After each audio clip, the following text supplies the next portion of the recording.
People say do not bite the hand that feeds you, but my mother never learned that. She abandoned my stepfather and me for cheap thrills, returning 20 years later with a lawsuit to steal the $1.9 million he left me. She thought I was a helpless victim. She had no idea the quiet man who raised me had built a massive trap from the grave, and that inheritance was the perfect bait. Hello, everyone. Before today's story begins, we'd like to share a quick message. YouTube recently removed our monetization, cutting off our income. If you enjoy this story, we humbly ask for just $1 to help pay our staff so they can make a living and keep creating for you. Thank you for saving us. Now let's begin the story. My name is Nova Dixon. I am 31 years old and I spend my days managing freight schedules at Ethelgard Logistics. The day my reality fractured, I was standing in the fluorescent-lit break room of the warehouse clutching a styrofoam cup of coffee that had gone terribly cold. Outside the grimy window panes, the city was drowning in a relentless gray downpour, perfectly mirroring the dull, hollow ache sitting heavy in my chest. Arthur, my stepfather, had passed away exactly 2 weeks prior, after a grueling silent battle with a terminal illness. I was merely going through the motions, trying to survive another Tuesday shift in a world that suddenly felt far too empty. My cell phone vibrated violently against the cheap laminate counter. The caller ID showed an unknown number. I sighed, assuming it was another medical billing department, and answered. "Hello, is this Nova Dixon?" a dry, remarkably authoritative voice asked over the line. "Speaking," I replied, staring blankly at the rain sliding down the glass. "This is Robert Mercer, attorney at law. I represented your stepfather Arthur in his estate planning and financial directives. I am calling to officially inform you of the contents of his final will." I leaned against the wall and closed my eyes. I braced myself for the mention of a meager savings account, perhaps just enough to cover his modest funeral expenses and the lingering hospital bills. "He has left the entire estate, specifically the property located in the Pinecrest suburbs, solely to you," the lawyer stated. I nodded to myself, though Mercer could not see it. That made logical sense. It was the only home I had ever truly known. But then the lawyer cleared his throat and continued. "Along with liquid assets totaling exactly $1.9 million. The styrofoam cup slipped from my numb fingers, dark liquid splashing aggressively across my scuffed work shoes and the linoleum floor. I did not cry. No tears came. Instead, a profound, suffocating paralysis washed over every nerve in my body. $1.9 million. The words felt like a bizarre foreign language spoken in a dream. My mind immediately drifted away from the cold break room and back to the image of Arthur's worn brown corduroy armchair. He would sit there every single morning at 6 o'clock, meticulously reading the local newspaper from cover to cover, a pair of scratched drugstore reading glasses perched precariously on the bridge of his nose. Where on earth did a quiet man like that hide nearly $2 million? The sheer absurdity of the revelation dragged my consciousness back 20 years. I was exactly 11 years old when my mother Eleanor packed her designer leather bags and walked out the front door. She was a woman entirely built for grand fleeting vanities. She was a creature of neon city lights, expensive champagne, and relentless dissatisfaction. She utterly despised the quiet, methodical, and predictable life Arthur had built for us.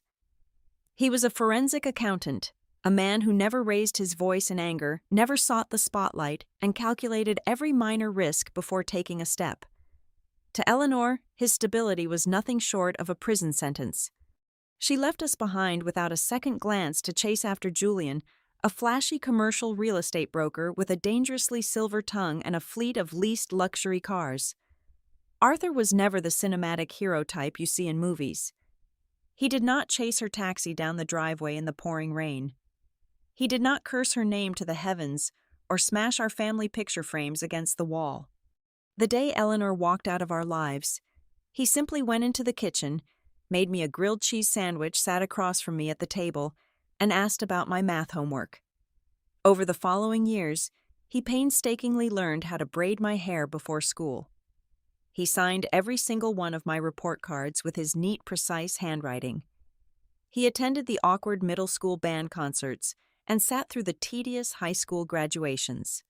He became the solid, unyielding bedrock of my existence, all while my mother occasionally sent generic postcards from distant tropical resorts. The sudden inheritance of $1.9 million felt completely disjointed from the man who raised me. Arthur drove a rusted Ford pickup truck that rattled aggressively whenever it hit 40 miles per hour on the highway. He bought his work slacks from the clearance racks at the local discount stores. We ate meatloaf on Tuesday nights and spent Sunday mornings clipping paper coupons for our weekly groceries. The concept of him possessing that kind of massive wealth was staggering, almost terrifying. It felt less like a parting gift and much more like an unsolvable, menacing equation. Why did he choose to live like a working-class pauper if he had a secret fortune at his disposal? For 2 entire weeks following his quiet funeral, I had lived in a numb, peaceful vacuum of grief. I truly believed the absolute worst part of the ordeal would simply be learning how to navigate a cold world without him in it. I returned home that evening to the empty Pinecrest house, the heavy silence pressing painfully against my ears. The rain was still falling, a relentless, unforgiving downpour battering the roof. I sat on the very edge of his old corduroy armchair, staring blankly at the dark television screen, desperately trying to process the magnitude of the lawyer's phone call. Then, shattering the heavy, suffocating silence of the dark house, the front doorbell rang loudly. It was late in the evening. Nobody makes a casual visit at this hour on a stormy night. That harsh, shrill sound echoed violently through the empty hallway, sending a sudden chill down my spine. It was the definitive, undeniable signal that the peaceful days of my mourning had just come to a violent end. I pulled the heavy front door open, expecting to find a lost delivery driver, or perhaps a neighbor dealing with the storm damage. Instead, the porch light illuminated a ghost. It had been exactly 8 years since I last laid eyes on my mother. Eleanor stood under the dripping awning, clutching a silk umbrella that seemed ridiculously out of place against the violent suburban storm. She was draped in a perfectly tailored cashmere trench coat, her pristine leather boots gleaming despite the puddles. Not a single strand of her highlighted blonde hair was out of place. She looked at me, and right on cue, a solitary, perfectly manufactured tear rolled down her powdered cheek. "Oh, my sweet girl," she whispered, her voice trembling with practiced theatricality. "I came as soon as I heard." She stepped across the threshold without waiting for an invitation, bringing with her an overwhelming scent of expensive floral perfume that instantly suffocated the familiar, comforting smell of Arthur's old books. I stood frozen, my hands still gripping the brass doorknob. The sheer audacity of her presence was paralyzing. 8 years of total silence. No birthday cards, no holiday phone calls, absolutely nothing. Yet here she was, playing the role of the grieving widow and the devoted mother, arriving precisely when the ink on a multi-million-dollar will was barely dry. "It is just so tragic," Eleanor continued, pacing slowly into the dimly lit living room. She dabbed the corners of her eyes with a silk handkerchief. "I remember when you were just a little thing running around this very room. Remember how we used to bake those awful sugar cookies on Sunday afternoons?" She was lying. We never baked cookies. Arthur was the one who bought slice-and-bake dough from the grocery store while she was out getting manicures. I watched her closely. While her mouth spilled sweet, nostalgic fabrications, her sharp, predatory eyes were darting rapidly across the room. She was taking inventory. Her gaze swept over the modest television set, the faded wallpaper, and the worn corduroy armchair. She was silently calculating, searching for any visible trace of the hidden wealth she had just caught wind of. I did not offer her a seat. I did not offer her a cup of tea. "Why are you really here, Eleanor?" I asked, my voice flat and completely devoid of warmth. She feigned a look of deep maternal injury, clutching a manicured hand to her chest. "I am here for you, Nova. We are family. We need each other right now." She left shortly after realizing her performance was entirely wasted on an unyielding audience. But her brief, bizarre visit was merely the opening act of a much darker play. Exactly 4 days later, a man in a rumpled suit knocked on my door in the middle of a sunny Tuesday afternoon. He handed me a thick manila envelope and walked away without a word. It was an official court summons. I ripped it open, my eyes scanning the dense legal jargon until the grotesque reality of the document snapped into focus. Eleanor was officially contesting Arthur's will. The accusations laid out on the heavy paper were nauseating. My own mother was formally alleging that I had engaged in severe psychological manipulation and coercion. The document brazenly claimed I had taken advantage of Arthur's deteriorating mental state during his final agonizing months, deliberately isolating him from the outside world and forcing him to leave his entire estate to me. I immediately drove back to the law office of Robert Mercer. The attorney looked exceptionally grim as he slid a copy of the filing across his polished oak desk. "She has retained Marcus Vance," Mercer explained, his tone heavy with genuine dread. "He is a notorious bulldog in the city. He specializes in high-net-worth estate disputes. He does not practice law so much as he practices psychological warfare. His entire strategy relies on bleeding the opposing party dry through endless aggressive litigation until they simply surrender out of sheer financial and emotional exhaustion." I stared at the paperwork, my vision blurring with a terrifying rage. How can she even build a case? They have been divorced for 2 decades. Vance is arguing that the $1.9 million is not newly acquired wealth, Mercer said softly, leaning forward. Their legal theory is that this money represents marital assets from when they were legally wed. They are claiming Arthur illegally embezzled and hid those funds during the divorce proceedings to cheat her out of her rightful half. She is not just coming for the money, Nova. She is coming to rewrite history. A wave of pure, unfiltered disgust washed over me, quickly followed by a blinding, righteous anger.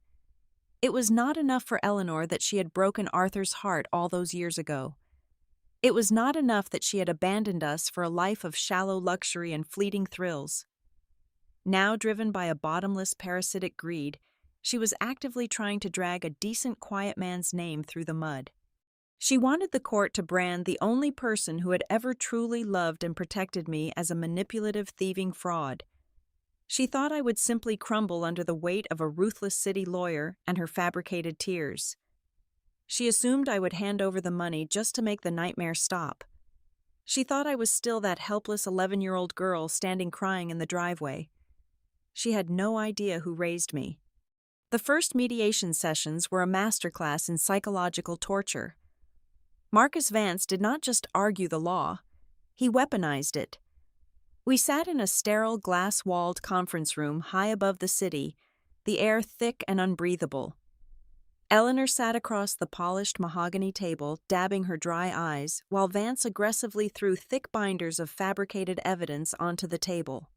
He produced highly questionable affidavits from obscure medical professionals who claimed to have observed Arthur exhibiting severe cognitive decline, dementia, and paranoia during his final months. They were painting a grotesque caricature of a helpless, confused old man who did not know his own name, let alone how to draft a complex will. Vance leaned across the table, his smile sharp and predatory. "Your stepfather was completely out of his mind, Ms. Dixon. He was a vulnerable target and you isolated him. We have the medical opinions to prove he lacked testamentary capacity. Give up the $1.9 million now and we will not press criminal elder abuse charges." I felt violently sick. The sheer aggression was suffocating. They were burying Arthur's legacy under a mountain of expensive manufactured lies. I needed proof. I needed indisputable concrete evidence that Arthur's mind was as sharp as a diamond right up until his last breath. That same evening, driven by a frantic, boiling anger, I drove back to the Pinecrest house. The storm had passed, leaving behind a heavy, humid stillness. I went straight down into the basement. This was Arthur's sanctuary, his home office. It was a dark, windowless space that always smelled faintly of damp concrete and stale coffee. Dust motes danced in the beam of my flashlight as I flipped the switch, illuminating walls lined with towering metal filing cabinets and stacks of old tax manuals. I began tearing through the room with a desperate, frantic energy. I pulled out drawers, dumped folders onto the concrete floor, and frantically scanned years of mundane tax returns and property assessments. Nothing.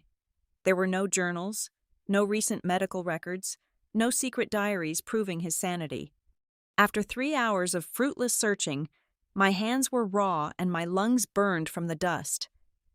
Frustrated, I slammed my fist against the top of a wooden bookshelf. The impact sent a heavy framed landscape painting crashing off the top shelf.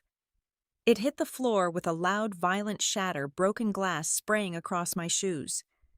I cursed under my breath and knelt to clean up the mess. As I pulled the broken frame away from the wall, the harsh basement light caught something unnatural hidden in the dark recess where the painting had been leaning. It was a steel panel bolted flush against the concrete foundation, a concealed wall safe. My heart began hammering a frantic rhythm against my ribs. I crawled closer, wiping away a thick layer of dust to reveal a small digital keypad. It needed a 6-digit code. I paused, my mind racing. Arthur was a man of absolute routine and deep sentiment. I did not waste time guessing random sequences. I slowly typed in 081495. August 14th, year 1995. The exact day he officially adopted me. A sharp electronic beep pierced the silence, followed by the heavy mechanical clack of a deadbolt sliding back. I pulled the heavy steel door open. The air inside the safe was completely stale. I expected to find stacks of $100 bills or solid gold bars. Instead, the small metal cavern was practically empty. Sitting directly in the center was a single heavy black external hard drive and a thick leather-bound notebook. I grabbed the notebook and flipped it open under the harsh overhead bulb. The pages were densely packed with Arthur's tiny, immaculate handwriting. There were no diary entries. It was a terrifyingly complex web of financial architecture. I saw endless columns of alphanumeric routing numbers, offshore bank identifiers, and transaction hashes. There were lists of dummy corporations registered in the Cayman Islands, the Bahamas, and Switzerland. I needed someone who understood the dark corners of the digital world. I immediately packed the drive and drove straight to the apartment of my close friend Elias, a senior cybersecurity analyst who owed me a few favors. We sat in his dark, cramped living room at 2 o'clock in the morning, the only light coming from the harsh blue glow of his computer monitors. It took Elias nearly 3 hours to bypass the military-grade encryption Arthur had wrapped around the hard drive. When the firewall finally collapsed and the root folder opened, the truth hit me with the force of a freight train. A cold, terrifying shiver ripped violently down my spine. Arthur had not saved $1.9 million from his meager county salary. He did not win the lottery. He did not inherit it. The digital files laid out a massive 15-year paper trail of relentless, aggressive financial tracking. The money was not savings. It was a recovery operation. Through his brilliant skills as a forensic accountant, Arthur had spent a decade and a half quietly hacking, tracing, and siphoning funds back from a labyrinth of hidden international accounts. I stared at the glowing flowcharts on the screen, my breath catching in my throat. I suddenly realized I had never truly known the man who raised me. Arthur was never a submissive, broken man who just rolled over when his wife left him. Beneath that cheap corduroy suit and quiet demeanor, my stepfather was a terrifyingly patient apex predator. He was a silent hunter who had spent 20 years meticulously weaving an invisible web in the dark, just waiting for the perfect moment for his prey to blindly walk straight into the trap. Elias rubbed his bloodshot eyes, his fingers flying across the mechanical keyboard as he drilled deeper into the nested folders. The glowing screen cast a sickly pale light across the cramped living room. As he decrypted the final directory, a series of scanned municipal documents flooded the monitor. I leaned in, my breath catching in my throat as I recognized the official letterhead of the town hall, where Arthur had worked as a senior auditor 2 decades ago. "Look at these transfer logs," Elias whispered, tracing a line of data with his index finger. "This is not personal banking, Nova. This is institutional. Someone was bleeding the municipal employee pension fund completely dry. I stared at the screen trying to process the complex spreadsheets, and then I saw the authorized signatures on the fraudulent wire transfers. The blood instantly drained from my face, leaving me dizzy and nauseous. There, perfectly preserved in digital ink, was my mother's signature signed right next to Julian's corporate seal. The devastating truth hit me with the crushing weight of a collapsing building. 20 years ago, Eleanor did not just walk out on us because she was bored of a quiet suburban life or blindly in love with a flashy real estate broker. She fled because she was a criminal. She and Julian had systematically embezzled municipal funds using Arthur's department as a blind spot to siphon off the retirement savings of hundreds of hardworking town employees. Another document opened. It was a digital copy of a handwritten letter Arthur had drafted, but never sent to the district attorney. He had discovered their massive theft just days before Eleanor packed her bags. My hands began to tremble as I read his neat, precise handwriting. Arthur had the absolute power to destroy her right then and there. He could have easily handed the evidence over to the federal authorities and watched the police drag my mother away in handcuffs. But he did not. The letter detailed his agonizing choice. I was only 11 years old at the time. Arthur knew that the catastrophic public scandal and the trauma of seeing my biological mother sentenced to a federal penitentiary would permanently shatter my childhood.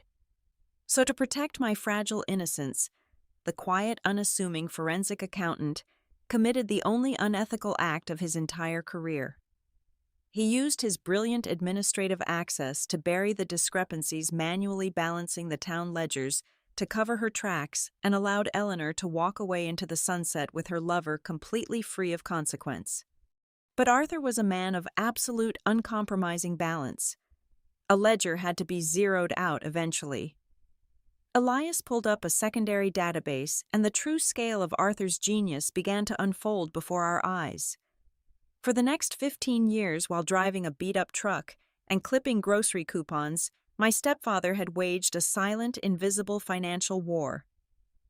Using his unparalleled expertise in forensic tracing, Arthur had slowly, methodically infiltrated Julian's offshore shell companies. Every time Julian tried to clean the dirty money through a fake real estate venture in the Bahamas or a dummy corporation in the Cayman Islands, Arthur was there in the digital shadows. Penny by penny, dollar by dollar, Arthur siphoned the stolen funds backward. He routed the money through dozens of anonymous encrypted proxy accounts, ensuring the reverse theft was completely untraceable. He did not just take back the principal amount. Arthur calculated the exact compound interest over 15 years. The total sum sitting in the estate account was not a random inheritance. $1.9 million was the exact mathematically perfect restitution of the stolen municipal pension fund. It was not a gift. It was cold, hard, unadulterated evidence. It was the physical manifestation of a massive federal fraud case meticulously gift-wrapped and left behind by a dead man. "There is a video file here," Elias said softly, breaking the heavy silence in the room. "It is labeled for you." He clicked the file. The screen flickered, and suddenly Arthur was looking right at me. He was sitting in his familiar corduroy armchair in the basement wearing his cheap reading glasses. He looked incredibly tired, his face pale from the illness that was quietly consuming him, but his eyes were sharp, calm, and terrifyingly lucid. "Nova." His voice crackled through the computer speakers, gentle but firm. "If you are watching this, it means you found the safe and the trap is set. I am so deeply sorry to leave this burden on your shoulders, but I ran out of time to finish the job myself." Arthur paused, letting out a slow, labored sigh. "I never told you the truth about your mother because you deserved a peaceful childhood. But Eleanor is a creature governed by entirely predictable metrics. Her greed is absolute. I knew with 100% certainty that if I left a fortune in your name, she would not be able to resist coming out of hiding to take it from you. She will contest the will. She will claim the money as hers." He leaned closer to the camera, a rare, chillingly determined smile touching the corners of his mouth. "And the moment she steps into a courtroom and officially claims ownership of that specific $1.9 million, She will be legally claiming ownership of the stolen pension funds. She will be confessing to a federal crime on the public record. I built the snare nova, but you are the one who has to pull the lever. The video ended, leaving a profound, suffocating silence in the dark apartment. The monitor cast a harsh glare on my tear-stained face. I was standing at the edge of a brutal, life-altering crossroads. The path forward was agonizingly clear, yet impossibly heavy. If I surrendered to Marcus Vance and handed over the money to make the lawsuit disappear, Eleanor would win. She would walk away with a stolen fortune, and Arthur's name would be permanently destroyed, forever remembered as an abusive, manipulative old man. But if I walked into that courtroom and submitted this hard drive into evidence, I would trigger a massive federal investigation. I would completely exonerate the man who had raised me, loved me, and protected me. I would keep the house in Pinecrest. But the cost was unfathomable. By handing over the digital ledger, I would be the one locking the cage. I would be using my own hands to send my biological mother to a federal prison for a very long time. The final probate hearing convened on a suffocatingly humid Thursday morning inside courtroom 402. The heavy mahogany walls and the harsh, fluorescent lighting created an atmosphere that felt less like a hall of justice and more like an execution chamber. Eleanor took the stand first, and her performance was nothing short of breathtaking. She wore a somber, impeccably tailored dark suit, her hair styled to look just the right amount of distressed. For nearly 2 hours she sat under oath and painted a tragic masterpiece. She cast herself as the devoted, wrongfully discarded ex-wife and the heartbroken mother who had been cruelly alienated from her only daughter. She wept softly into a tissue, claiming Arthur had grown paranoid and vindictive in his old age, deliberately keeping her away to poison my mind against her. Then it was my turn. As I walked to the witness stand, the air in the room felt thick and electrified. Marcus Vance, Eleanor's attorney, did not just question me. He launched a full-scale psychological assault. He stalked the floor in front of the stand like a starved wolf, his voice booming and echoing off the high ceilings. "Ms. Dixon," Vance began, his tone dripping with absolute contempt. "You want this court to believe that a man who worked as a mid-level county accountant, a man who clipped coupons and drove a rusted vehicle, magically amassed a fortune through simple thriftiness. You want us to ignore the fact that you were his sole caretaker during his physical and mental decline. He was not in mental decline," I stated firmly, my voice perfectly steady. "His mind was brilliant until his final day." "A brilliant mind that you isolated," Vance shouted, slamming his hand flat against the wooden railing. "You locked him away in that suburban tomb. You fed his delusions. You deliberately kept his own family away from him so you could manipulate his final will and testament. You are a parasite, Ms. Dixon. You took advantage of a sick, helpless old man to secure a payday you never earned. I demand the court immediately freeze the disputed account containing the $1.9 million and rightfully restore those marital assets to my client who was illegally deprived of them during her marriage." He stood there, chest heaving, a smug, triumphant sneer plastered across his face. He expected me to cry. He expected me to break down under the sheer weight of his aggression, to scream in defense of my stepfather, or to beg the judge for mercy. Instead, I looked directly past him. I locked eyes with Eleanor, who was sitting at the plaintiff's table, dabbing her dry eyes and trying to hide a greedy, victorious smirk.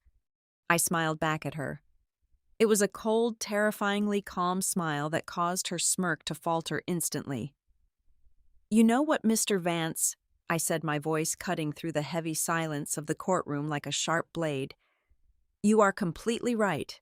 Vance blinked, his aggressive posture slipping for a fraction of a second. "Excuse me. I said you are right," I repeated, leaning forward into the microphone. "I do not want this money. I do not want a single cent of it. If my mother firmly believes that the $1.9 million sitting in that offshore holding account rightfully belongs to her from her past financial ventures during her marriage to Arthur, then she can have it. I officially concede." I renounce my inheritance of those specific liquid assets. A stunned, absolute silence fell over the entire courtroom. The court reporter stopped typing. The judge lowered his reading glasses, staring at me in sheer disbelief. Vance looked as though he had just been struck by lightning. He had prepared for a brutal, drawn-out war of attrition, and I had just handed him the unconditional surrender on a silver platter. Eleanor gasped loudly, her hands flying to her mouth in a grotesque display of faux shock, but her eyes were practically shining with pure, unadulterated greed. She thought I had broken. She genuinely believed the pressure of the lawsuit had crushed my spirit and that she had won the jackpot. "Are you entirely certain about this, Ms. Dixon?" the judge asked, his brow deeply furrowed. "Once you formally renounce your claim to these assets and concede to the plaintiff's origin claims on the public record, it is irrevocable." "I am 100% certain, Your Honor," I replied evenly. Vance scrambled back to his table, his hands physically shaking with adrenaline and excitement. He quickly pulled a dense stack of legal documents from his briefcase. "Your Honor, in light of the defendant's sudden concession, we have the Declaration of Asset Origin ready for my client to sign. This document legally affirms that the funds in question are the direct historical marital property of Eleanor and her current partner, Julian, accumulated prior to her divorce from Arthur, and that she claims full uncontested legal ownership of the origin of these funds." "Bring it forward," the judge commanded. Eleanor practically floated out of her chair. She walked to the center of the room, picked up the heavy gold pen Vance offered her, and signed her name with a dramatic, sweeping flourish. She pressed down hard, sealing her absolute claim over the fortune. She handed the document to the bailiff, turning to cast one final pitying look of sheer triumph in my direction. "The plaintiff has signed under penalty of perjury," the judge stated, reviewing the signature. "The court recognizes Eleanor—" "Your Honor," a calm, authoritative voice interrupted. Robert Mercer, my attorney, stood up from his chair. He had been sitting completely silent for the entire morning. He reached into his leather briefcase and pulled out a thick-bound folder bearing a bright red confidential seal. "Before the court finalizes the transfer of these specific funds, the defense would like to submit a mandatory addendum regarding the exact nature of the assets the plaintiff just legally claimed," Mercer said, walking slowly toward the bench. "I am submitting the Asset Origin Appendix containing fully decrypted time-stamped financial ledgers, routing numbers, and offshore wire transfer receipts." Vance frowned, suddenly looking nervous. "Objection, Your Honor. The defendant just conceded the funds. Any further evidence regarding Arthur's estate is entirely irrelevant." "It is not Arthur's estate we are clarifying, Mr. Vance," Mercer replied, his voice deadly quiet. "It is your client's." The judge took the heavy binder. He opened the first page. For 10 painfully long seconds, the only sound in the room was the hum of the air conditioning. Then the judge turned the page. His eyes widened. The color rapidly drained from his face. He flipped through 5 more pages, his expression shifting from mild confusion to absolute horrified realization. He slowly looked up from the documents, his gaze locking onto Eleanor with a stern, terrifying intensity. "Bailiff!" The judge's voice cracked like a whip. "Secure the doors. Nobody leaves this room." 2 armed court officers immediately stepped in front of the heavy wooden exit doors, resting their hands on their utility belts. Panic rippled through the gallery. Vance took a frantic step back from his client. "Your Honor, what is the meaning of this?" Vance demanded, his voice cracking. "Mr. Vance," the judge said, holding up a dense spreadsheet, "your client just signed a sworn, irrevocable legal affidavit claiming absolute historical ownership of the exact sum of $1.9 million. According to these decrypted certified forensic accounting records provided by the deceased, this exact sum is not a savings account. It is the precise mathematically verified total of the municipal pension fund that was aggressively embezzled from this very county 20 years ago." The air was sucked out of the room. Eleanor froze, her perfect posture crumbling as the words registered in her brain. Arthur spent 15 years acting as a white-hat forensic investigator. Mercer spoke up, addressing the silent room. He slowly tracked, isolated, and recovered every single stolen dollar from your client's offshore shell companies. He consolidated the stolen money into one account. He knew she would come for it when he died.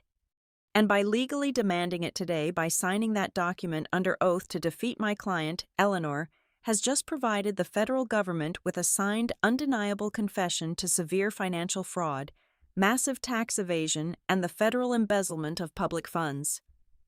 The perfect inescapable trap had officially snapped shut. The bait was taken. The jaws were locked. No, Eleanor whispered, her voice trembling violently. She backed away from the table, her eyes darting wildly toward the locked doors. No, that is a lie. He set me up. That dead bastard set me up. You set yourself up, Eleanor, I said, stepping down from the witness stand. The heavy burden I had carried for weeks suddenly evaporated, replaced by a soaring, indescribable catharsis. Arthur did not make you steal that money. He did not make you abandon your family. And he certainly did not make you walk into this courtroom today driven by your own bottomless greed. You did all of that entirely on your own. Your Honor, my client was unaware, Vance shouted desperately, trying to distance himself from the radioactive fallout.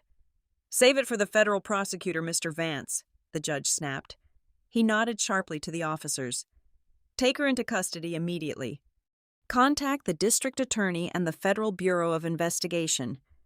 We have a 2-decade-old cold case to close. The officers moved in with swift, ruthless efficiency. Eleanor began to shriek, a raw, guttural sound of pure despair, as they grabbed her arms. The designer cashmere coat she wore was violently shoved aside as the heavy steel cuffs were brought out. The sharp metallic click of the handcuffs echoing through the silent courtroom was the most beautiful sound I had ever heard. It was the sound of 20 years of lies, betrayal, and unpunished crimes crashing down all at once. Eleanor thrashed and screamed in absolute agony as she was dragged away from the plaintiff's table, her pristine facade shattered into a million irreparable pieces. She had come to steal the last remaining piece of my father's legacy. Instead, she had blindly signed her own name on a one-way ticket to a federal penitentiary. 7 months after that explosive morning in the courthouse, the local newspapers finally printed the headline I had been waiting for. Eleanor and Julian were both convicted on multiple federal charges, including wire fraud, tax evasion, and the embezzlement of public funds. They were handed a strict sentence of 12 years each in a federal penitentiary, completely stripping away their glamorous manufactured lives. The government officially seized the entire offshore portfolio. Every single cent of the $1.9 million was meticulously confiscated and redistributed back into the municipal pension fund, rightfully restoring the stolen retirements of the hardworking town employees. I did not inherit a single dollar of that massive fortune. And yet, walking out of that courthouse on the day of their sentencing, taking a deep breath of the crisp autumn air, I had never felt wealthier or more entirely free. I officially moved all my belongings into the old house in the Pinecrest suburbs. I did not change much. I kept the faded wallpaper, the squeaky wooden floorboards, and the modest furniture. Every corner of that home still held the quiet, steadfast warmth of the man who had truly raised me. A few weeks after settling in, I was out in the garage, trying to fix a loose hinge on the back door. I pulled open Arthur's rusted red metal toolbox. As I reached for a wrench, my fingers brushed against a thick, folded piece of paper tucked carefully beneath the heavy foam lining at the bottom. It was a final handwritten letter. His neat, precise handwriting filled the page. He wrote to apologize one last time for placing such an immense, terrifying burden squarely on my shoulders. He explained that he could not bear to pull the trigger himself while I was still young, but he always knew deep in his heart that I would grow into a woman strong enough to finally close the ledger on the darkest chapter of our lives. Holding that worn piece of paper, the tears finally came. They were not tears of grief, but of profound, overwhelming gratitude. I finally understood that Arthur's true legacy was never the numbers hidden in a Cayman Islands bank account. His legacy was the quiet, absolute protection he offered a broken 11-year-old girl. It was his monumental patience. It was the undeniable proof that real love, the kind that anchors you to the earth and shields you from the storm, has absolutely nothing to do with sharing the same blood. I folded the letter and put it carefully into my pocket. I walked back into the living room and sat down in his worn brown corduroy armchair. The house was perfectly quiet. I took a slow sip of my hot black coffee, feeling the warmth spread through my chest. I looked out the living room window at the small backyard garden bathed in the bright golden light of the morning sun. A soft smile touched my lips. Justice had finally been served, delivered in the most brilliant, silent way possible. Thank you so much for listening to today's story. We hope you enjoyed it. As an ad-free channel, your support is what keeps us alive. Please support Vivian Revenge Stories with just $1 via the QR code on the screen or click the link in the description box or pinned comment. Also, we'd love to connect with you. Please leave a comment telling us which city or state you're listening from. Thank you for standing with us, and see you in the next stories.